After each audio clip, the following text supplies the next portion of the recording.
So thank you so much for joining us here today.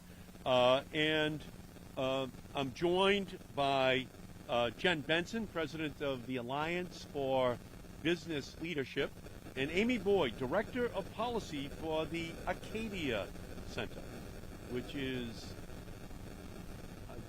a center which analyzes the energy prices and the environmental impacts for New England of our dependence upon fossil fuels and the impact which it has upon our climate. So we are here today in order to make a very simple declaration. It's to call on our electricity grid operators to say that we cannot simply accept the promise of a future with clean energy. We need a plan for clean energy today. But instead of giving us the green light for our clean energy revolution, ISO New England is proposing to send us on a detour by proposing to delay the elimination of a rule that puts fossil fuel generation ahead of cleaner, cheaper alternatives. ISO New England is risking reliability and cost savings for residents across Massachusetts. And it starts right here in Holyoke. This is where the decision is made to increase our dependence upon oil and natural gas all across Massachusetts. Behind those closed gates, the decisions are made to increase our dependence on oil and gas all across Massachusetts and all across New England. So, the rule that they have promulgated behind those closed gates is called the Minimum Offer Price Rule, or MOPR. But MOPR actually stands for something else. It stands for minimizing our potential for renewables in Massachusetts and all across New England. We should be the leaders, not the laggards. That's what happens behind these gates. These decisions are made in secret, and the secret decisions always come out the same. They come out in favor of the oil and gas industry. They come out against the consumer. They come out against the environment. That's what happens here in Holyoke behind those gates in their secret deliberations.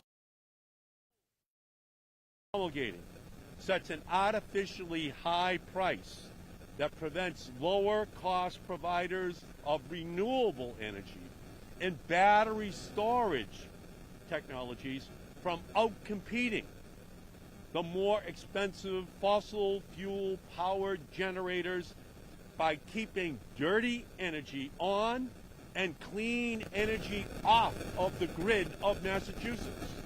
This is where the conspiracy takes place. Simply put, that is not the kind of rule that we need on the books in the Bay State. We're not just the Bay State, we're the brain state. We have to be ahead of the curve. We have to be leading on these issues.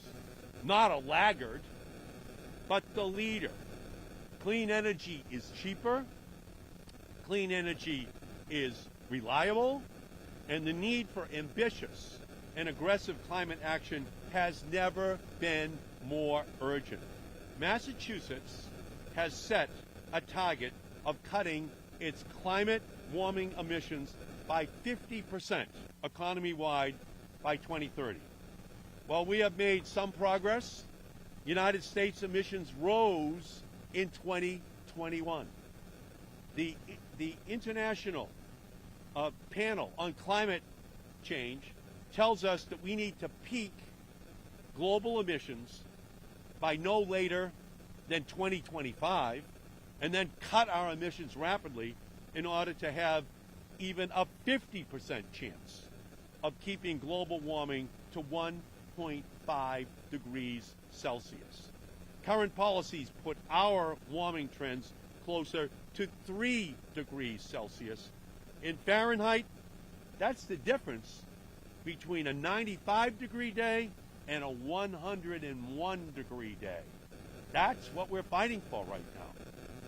We are in a science experiment being conducted by the oil and gas industry of the United States. And here in New England, we don't produce oil or natural gas, but we have God's natural sun and the wind off of our oceans and off of our open spaces that we can use to substitute. But ISO New England says no. They say we have to go slow. We have to be dependent for too long on that old-fashioned, dinosaur-based fossil fuel that we have been dependent upon for generations. So what's the difference? Well, the difference is this. You have to think about manageable oceans or 11 feet of sea level rise by the end of this century. We need to cut emissions, get clean energy off the grid, and get on track for a safe future today. In addition to the need for aggressive clean energy deployment to address the climate crisis, the ISO's decision to prioritize oil and gas generation in our electricity markets will burn Massachusetts consumers. The price for natural gas increased by more than 60% from January of 2021 to January of 2022. A 60% increase. And the markets are telling us that we are going to see another 60% increase between 2022 and 2023. And that comes right out of the pockets of consumers, of businesses, all across Massachusetts and all across New England. And that's due to, obviously, a need for the natural gas industry to start to export American natural gas to respond to Putin. But the more natural gas that we export from our own country to help Europeans is the higher the price for natural gas will be for consumers here in New England. So we just have to end this cycle. We just can't have a 60% increase in the price to consumers year after year. If we have a smarter way of capturing God's great gifts for Massachusetts and New England with the sun and the wind every day of the year. Meanwhile, the cost for solar has decreased by more than 60% over the last decade. And the cost for energy battery storage has decreased by more than 70% over the last 5 years. Even today, right now, when directly comparing our electric grid resources that keep the lights on when we need it the most, the energy from a 4-hour battery is cheaper than the equivalent energy from a conventional gas peaking plant, which of course is what ISO New England would support. That's crazy. That's backward looking. That's a rear view mirror view of our energy needs in New England for the future. And as natural gas prices continue to go up from Putin's price hike, energy storage, solar, and wind energy are only going to save more money for Massachusetts consumers. So let's get one thing straight. ISO New England's decision to prop up fossil fuels isn't about reliability for Massachusetts consumers. It's about relying on the same old oil and gas solutions that have gotten us into a consumer and a climate crisis. But the fight for clean energy isn't just a fight for cheaper energy. This is a fight for economic and environmental justice across all communities in Massachusetts that suffer from the pollution and public health burdens created by dirty oil and gas plants. It should come as no surprise that 3 New England natural gas plant operators were behind the late-breaking proposal to keep the minimum offer price rule for another 2 years, according to reports. And it happened right behind that secret locked gate, right behind us. We need transparency and fairness for consumers in Massachusetts, not backroom deals and backwards solutions. The time right now calls for action. And today I'm writing, along with Senator Warren and Senator Sanders, to the Federal Energy Regulatory Commission, urging them to reject ISO New England's proposal and instead support the immediate rejection of the rule that keeps low-cost renewables and storage solutions out while locking expensive oil and gas in. In my letter, I urge FERC to use its existing regulatory authority to ensure that New England customers pay fair and reasonable rates for their energy costs, and make sure that renewable electricity can compete on an even playing field. Renewables are cheaper, cleaner, and a path to a healthier and more affordable future for the people of Massachusetts. We have to build a system that brings advanced, clean technologies into the Bay State. We are the brain state. We should not be driving these technologies away. We should be embracing the technologies of wind and solar. We should embrace their potential. We should embrace what they're doing right now. In 2021, 20% of all electricity in Massachusetts was solar. Let me say that again. In 2021 in Massachusetts, 20% of all electricity came from solar. That's our future.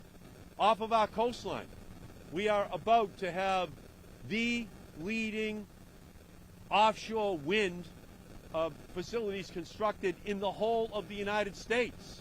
We should be embracing that and having it reflected in the rules that ISO New England constructs.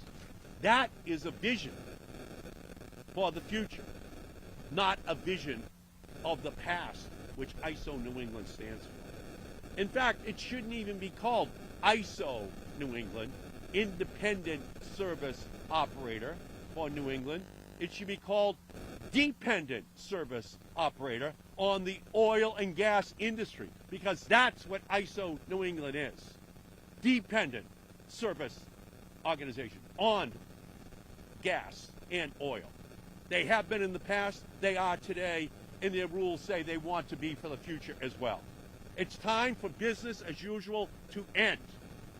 It's time for ISO New England to get out of the way, because they're not doing their job. They're not reflecting the risks that we have here in New England. We are at the center of the climate crisis. We have natural resources that we can gather ourselves. We need to ensure that we have a future that captures who we are in Massachusetts. The Industrial Revolution began here in Holyoke, Massachusetts. This was one of the wealthiest cities in the United States because they captured that moment in our industrial era. Well, we're at another era right now that is dawning, and Massachusetts has a right to say that we are going to be the leader. ISO New England wants to take us back to the past. It's time to end it, and we have with us great leaders who are going to speak to how important it is to make this dramatic change. I give you first Jen Benson, the president of the Alliance for Business Leadership in Massachusetts. Welcome, Jen. Good afternoon. First, I have to thank Senator Markey for his incredible leadership, not only on this particular issue, but on all things related to climate. You have represented Massachusetts so well, and we are grateful for your support of these important issues. So ABL represents over 100 leading businesses, and as a business organization, we do care about the bottom line. And so this issue is about the bottom line for businesses and families in Massachusetts. But we also care about economic opportunity and job growth here in the Bay State. And with this decision, ISO New England is not supporting that mission. We see this as something that can hold us back from innovation, something that Massachusetts has prioritized through many initiatives, not just offshore wind and solar energy, but in life sciences and other areas, and has proven to be a winner for the Bay State. I spent 11 years in the Massachusetts legislature, where we put innovation first and foremost in many of the initiatives we took forward, including climate. And Massachusetts has put forth bold goals that mean job creation, which labor leaders, business organizations, and our education institutions have stepped forward to fill the need to create those jobs. And yet, this chilling effect that ISO New England will have with this decision is putting all of that at risk. Putting at risk our own goals that the legislature and administration has supported and put forward. We can't let that stand. We can't let this arbitrary and artificial decision stand in the way of Massachusetts moving forward. And you heard the senator. He's over here now. You've heard the senator. This is not only good for climate, which we all take responsibility for, but it's good for our economy. When you lower the cost of energy, you're actually putting more dollars back into our economy. And so families have more dollars to put into the economy, and so do businesses. And so my membership really prioritizes not only this issue, but innovation in new technologies. We are nearly 25 years, a quarter of the way into this new century. Why we are still prioritizing antiquated technologies of the past is unbelievable. In a state that has been so incredibly grasping opportunity for the next best thing in science, in education, we've been at the top in so many areas. It saddens me to think that we're dropping behind in the race to grasp onto this new technology. So thank you all for coming, and thank you again, Senator, for your work. Yeah, thank you, Jen. And now we're going to hear from Amy Boyd, Director of Policy for the Acadia Center. Welcome. Thank you so much, Senator, for having me here today. I am Amy Boyd, Director of Policy for Acadia Center, a clean energy advocacy organization that's working to advance the clean energy future. I'm so happy to be here on this beautiful spring day, the clean energy champion, to look forward to a bright, clean energy future. But I'm also deeply concerned that our clean energy future is being delayed by discriminatory regional market rules that block clean energy. We're here today to talk about the minimum offer price rule. This is an ISO New England rule that serves as a barrier to clean energy entering the regional capacity auction. The rule sets an artificial price floor for clean energy resources and tells them that they can't bid into the market below that level. As the Senator pointed out, sun and wind are for free. Those resources come from God. But unfortunately, even though solar and wind operators can sometimes bid into the market at very low prices or even negative, they can't bid into the capacity auction because of the minimum offer price rule. That means they can't compete. The effect of this has been to slow the development of new clean energy, and it drives up prices for consumers across New England. The minimum offer price rule has erected barriers to clean energy and energy storage in New England for far too long already. But in a filing at the Federal Energy Regulatory Commission, ISO New England has proposed to delay eliminating this harmful rule. We express opposition to that delay. The calls for eliminating this rule began over a decade ago. Since then, state clean energy policy in Massachusetts has evolved and gotten increasingly ambitious. But ISO New England's approach to clean energy hasn't kept pace. Here we stand, a decade later, and ISO New England claims it's still not ready to eliminate this harmful rule. It wants to delay even longer before clean energy can get fair treatment and consumers can see the cost benefits and savings from having real competition. Our region stands poised to welcome nearly 5,000 megawatts of offshore wind, but that can be harmed if ISO New England's federal regulator approves the delay that they have proposed. A similar amount of battery storage could be harmed. With those kind of modern resources, we could make our electric system both cleaner and more reliable. Instead of hearing constant alarm bells from ISO New England about the risk of winter blackouts like we did this year, and facing price spikes from fossil fuel volatility like we did this year, we could operate on offshore wind and battery storage, serving the electric grid all winter long.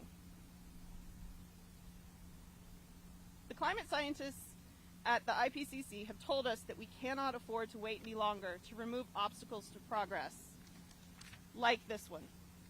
Rules like the minimum offer price rule hurt clean energy, and they hurt our communities. It's time for ISO New England to start holding itself responsible to those communities. The first step to doing so is to eliminate the minimum offer price rule that has stood in the way of clean energy development and protected fossil fuel resources from competition. Our energy system is not an old boys club. Shouldn't be run like one. We need a modern approach to regional energy management that at a bare minimum gives new clean energy the same access to the capacity market that fossil fuels receive. There is no time to waste. Thank you. Thank you, Amy. Questions you may have?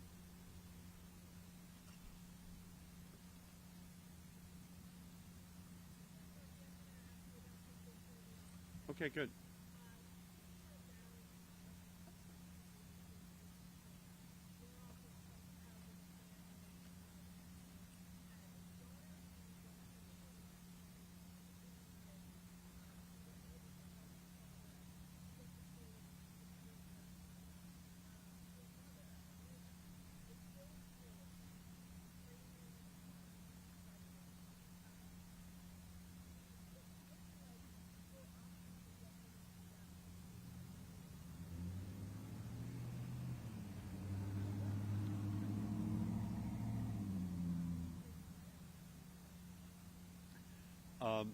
I'm working right now to roll out the red carpet so that we can have every family member united here in the United States. The Kapuskis deserve the justice for their families, which the United States can provide to them, even as Putin is denying it to them.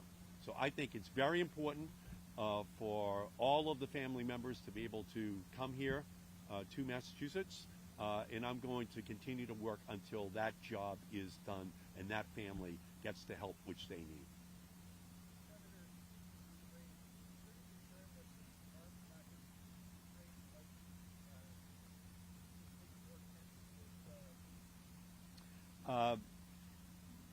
We don't want an armed conflict between the United States and Russia. But we also want to make sure that the Ukrainians can protect themselves and that they get the help which they need from the United States and other European allies in order to fight this inhumane genocide which is being perpetrated upon Ukraine. So while we don't want our own troops in direct conflict with the Russian soldiers, at the same time we want to give the Ukraine people what they need in order to rebuff this incredible assault upon democracy in Europe at this time. No, I have not done that yet. Any questions for Amy or Jen? Thank you for coming. Thank you so much.